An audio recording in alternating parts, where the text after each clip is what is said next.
Olá, seja muito bem-vindo, muito bem-vinda ao canal Lu Educativa. Eu sou a professora Luciane de Deus e hoje nós vamos dar continuidade à nossa aula sobre a ação pedagógica, o nosso estudo sobre a ação pedagógica como promotora do educar e do cuidar. Hoje vamos falar sobre comunicação na educação infantil. Vamos compreender como as crianças se comunicam, porque isso é fundamental para o desenvolvimento e como podemos ampliar as formas de expressão no cotidiano escolar. Lembrando que o nosso estudo é baseado no módulo 3, unidade 3, livro de estudo volume 2, coleção Pró-Infantil do MEC, tá bom? De acordo com o Pró-Infantil, comunicar é muito mais do que falar. É compartilhar sentimentos, ideias e experiências por meio de diferentes linguagens, verbais e não verbais também. Cada criança se comunica de um jeito. Algumas falam, outras apontam, cantam, desenham ou apenas olham.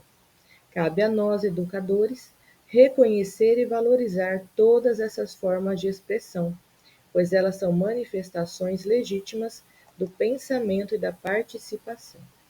A comunicação é base para a constituição da identidade infantil. Quando a criança comunica, mesmo antes de dominar a fala, ela se coloca no mundo e busca o outro.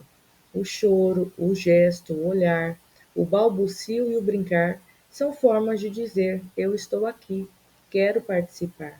Não é? Através dessas situações, a criança vai dizer para o adulto, para quem está perto dela, para as crianças, o que é que ela quer, o que ela precisa, o que ela necessita, o que ela está sentindo. Assim, o papel do educador é escutar e decodificar essas linguagens, criando um ambiente que incentive a troca e o diálogo. O Pró-Infantil destaca que as múltiplas linguagens são a base da comunicação.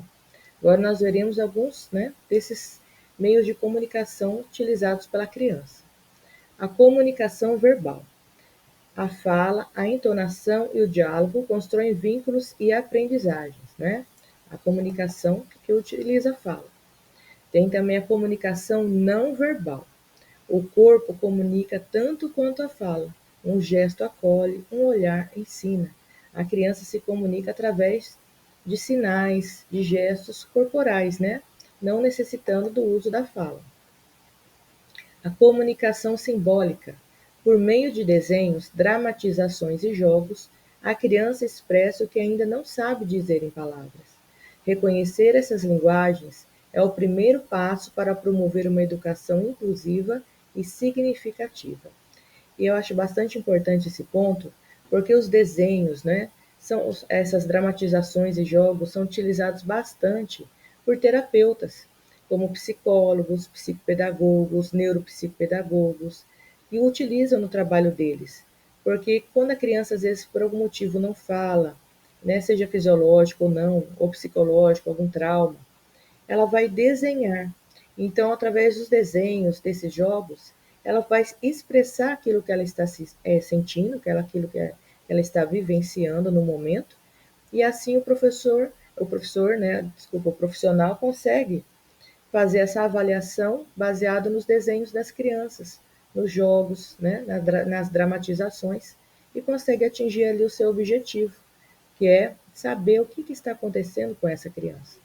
Que às vezes ela passa por alguma situação muito delicada, muito difícil, e não fala a respeito, mas através dos desenhos, da simbologia, ela consegue expressar aquilo que ela está vivenciando. Então é muito importante que os professores também fiquem atentos aos desenhos que essas crianças fazem, a maneira como essas crianças brincam, a interação que elas fazem com os brinquedos, tá? Tudo isso quer dizer muito sobre essa criança.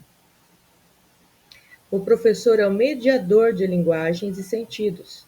Isso significa criar situações em que as crianças possam expressar-se livremente, através de conversas em roda, jogos simbólicos, atividades com imagens e músicas, registros com desenhos e gestos.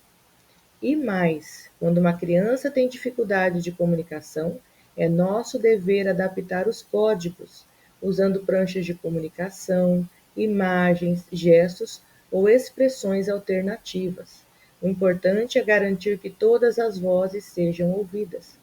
o professor precisa dar voz a essa criança, não é? Proporcionar situações em que ela possa se expressar, e se essa criança não se expressa por fala, né, pela fala, o que o professor precisa fazer? Primeira coisa, precisa identificar como é a comunicação que essa criança usa. O que ela usa para se comunicar? Às vezes a criança não fala, né, ela é muda, então ele precisa saber, né, os sinais, gestos, né, de sinais, a Libra, ou ela se comunica através de outros meios, né? Às vezes tem crianças com TEA, com autismo, que fazem uso de pranchas, né, de cartõezinhos de comunicação. Então, ele vai precisar descobrir primeiro qual é a forma que essa criança usa para se comunicar, e assim ele aprender para poder se comunicar com ela também, tá? Nós não sabemos tudo. O professor não precisa saber tudo. E por que eu digo isso? Quando você recebe o seu aluno em sala de aula, daí você vai, né, conhecer o seu aluno. Você vai buscar saber. Se chega para mim um aluno que por algum motivo não fala, eu vou fazer essa investigação junto com a família, junto com a escola, e buscar os meios necessários para que eu desenvolva essa comunicação com o meu aluno, tá bom? Você não precisa saber tudo, mas nós precisamos estudar depois, não é? Eu preciso depois buscar recursos que me façam ter uma comunicação positiva com essa criança, tá bom? Então, a gente precisa ir atrás. Algumas práticas do dia a dia ampliam muito a comunicação infantil. Veja só, rodas de conversa, né, que ajudam a estimular a escuta e o respeito à fala do outro. Nessa roda de conversa, a criança consegue conversar com seus amiguinhos, com os professores, é trabalhado o respeito, a forma como ele fala com o amigo, a forma como ele fala com o professor, e o professor vai ensinando, né, a conversar com educação, com respeito, com atenção para com o outro, sem ser ríspido, sem ser grosseiro. Brincadeiras de faz de conta permitem à criança representar papéis e comunicar-se simbolicamente. Através da brincadeira de faz de conta, ela se coloca no papel de pai, de mãe, né, de tio, de vó, de amigo, e aí ela também vai se expressando, né, o que ela está sentindo e consegue colocar para fora.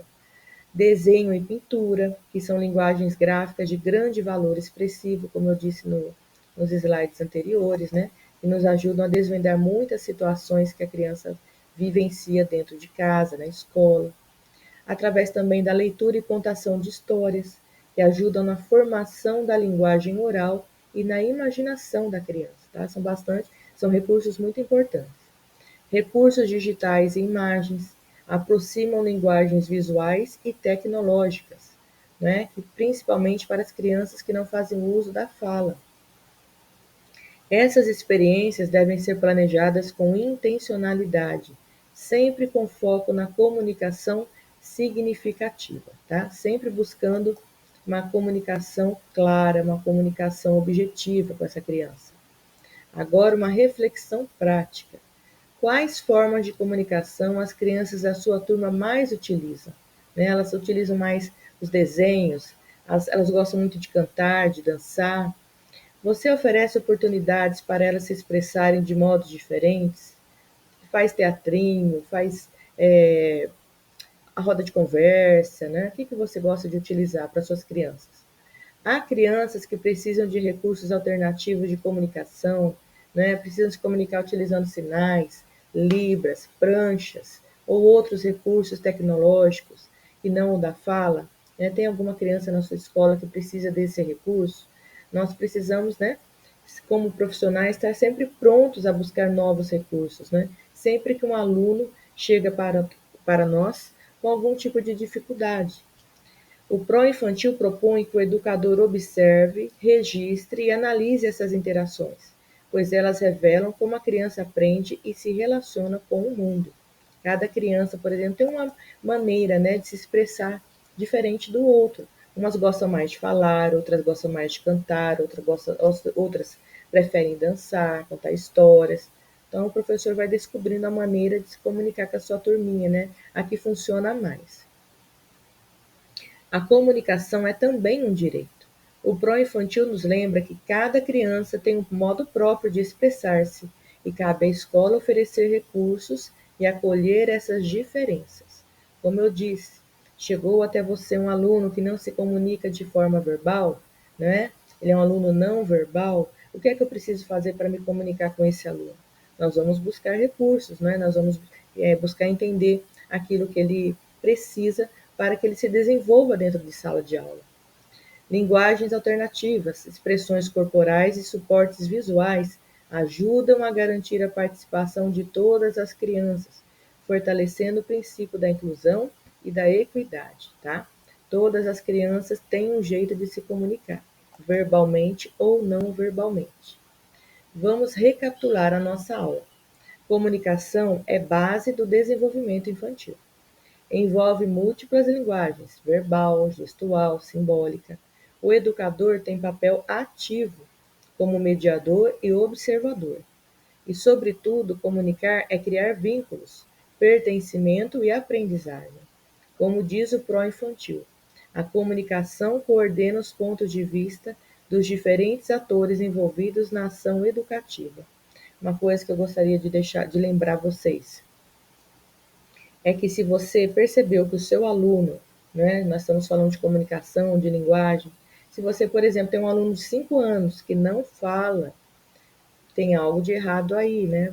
Precisa ser feito um encaminhamento junto ao profissional, um fono, por exemplo, né, para descobrir por quê, qual é a barreira que impede essa criança de se comunicar, de falar, tem algo por trás, será? Ou não, né? Porque todas as crianças, como eu disse, elas têm que passar pelos mesmos processos de desenvolvimento. Algumas demoram mais tempo, outras menos tempo para chegar ali no mesmo ponto que todas, mas elas têm que passar. Então, se essa criança não está falando, já era para estar falando, tem algo de errado aí e nós precisamos nos mobilizar, não é? Encaminhar essa criança para um profissional da área. Se você percebeu que o seu aluno tem problema de fala, por exemplo, né? Troca muitas letras, você não consegue, não tem uma fala limpa, clara, precisa também de encaminhar para um fono, tá? Nós precisamos ficar atentos. Às vezes, alguma criança não escuta direito, por isso não fala. Então, nós, como professores, precisamos estar atentos se a linguagem do nosso aluno está adequada para a idade dele. Ele já se comunica dentro do esperado? Sim ou não? E se não, precisamos tomar uma atitude, que é encaminhar esse aluno para um profissional, para que ele venha se desenvolver, né? Que ele tenha a sua linguagem desenvolvida o quanto antes, tá? Então, nós precisamos estar atentos a isso também. Cuidar é também educar, e educar é cuidar com intencionalidade, afeto e propósito pedagógico, tá? Vou repetir. Cuidar é também educar, e educar é cuidar com intencionalidade, afeto e propósito pedagógico. Nós, enquanto profissionais, principalmente da educação infantil, temos que ter isso em mente. Enquanto eu cuido do meu aluno, eu também estou educando. Enquanto eu estou educando, eu estou cuidando dele, tá? É muito importante isso. Bom, na nossa próxima aula, vamos estudar sobre a educação infantil segundo a legislação educacional brasileira. Agradeço muito você que ficou até o final desta aula, espero que você tenha gostado. Se você ainda não é inscrito aqui no canal, convido você para que você venha fazer a sua inscrição, né? Ativar o sino das notificações para você não perder nenhum conteúdo que é postado aqui, principalmente se você gosta de assuntos sobre educação assim como eu, tá bom? Meu muito obrigado e espero você na nossa próxima aula. Um grande abraço.